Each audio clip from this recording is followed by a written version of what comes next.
যায় জি না, কিয়ামত পর্যন্ত হবে না। এই জাতি মূর্তি ভেঙে দেওয়ার জন্য এসেছে। মুসলমান কোনদের মূর্তিকে সম্মান করতে পারে না, অসম্ভব হতে পারে না। জাতিকে বলে জানাচ্ছি, জল বলে ভাবি না, শেল বলে ভাবি না। যতক্ষণ পর্যন্ত দেহে শ্বাস আছে ততক্ষণ পর্যন্ত হাদিসের অনুবাদ করবো ইনশাআল্লাহ। এই দেশের মাটিতে যদি হিন্দু কথা বলতে পারে, এই দেশের মাটিতে যদি ইহুদি কথা বলতে পারে, এই দেশের মাটিতে যদি খ্রিস্টান কথা বলতে পারে, আমি আপনার এই দেশের মাটিতে হাদিসের অনুবাদ করতে পারি।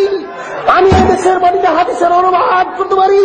দেশবাসী জেনে রাখো, দেশ শ্বাস থাকাকালীন অনুবাদ করবই করব, দেশ দেহে শ্বাস থাকাকালীন অনুবাদ করবই করব।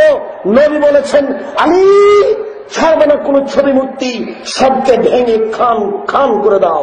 তুমি ছাড়বে না কোন উঁচু কবর, তুমি সবকে ভেঙে সমান করে দাও। মুসলিম।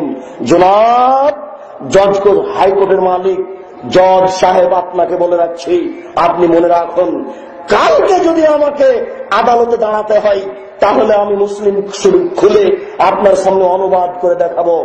আপনার কোনো পথ থাকবে না, আপনাকে লিখতে হবে আদেশ দাতার ফাঁসি ঘোষণা করা হলো আর অনুবাদকের আজীবন জেল ঘোষণা করা হলো।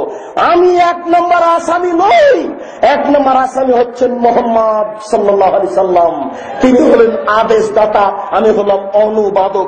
তিনি হলেন আদেশদাতা, আমি হলাম অনুবাদক। তিনি হলেন আদেশদাতা, আমি হলাম অনুবাদক। জজ সাহেব, হাইকোর্ট জজ কোর্টের আপনাকে অনুরোধ করে বলছি, আপনি আমাকে 1 নম্বর আসামি করতে পারবেন না, অসম্ভব। 1 নম্বর আসামি হচ্ছেন মোহাম্মদ সাল্লাল্লাহু আলাইহি সাল্লাম। তিনি হচ্ছেন আদেশদাতা, আমি হলাম অনুবাদক।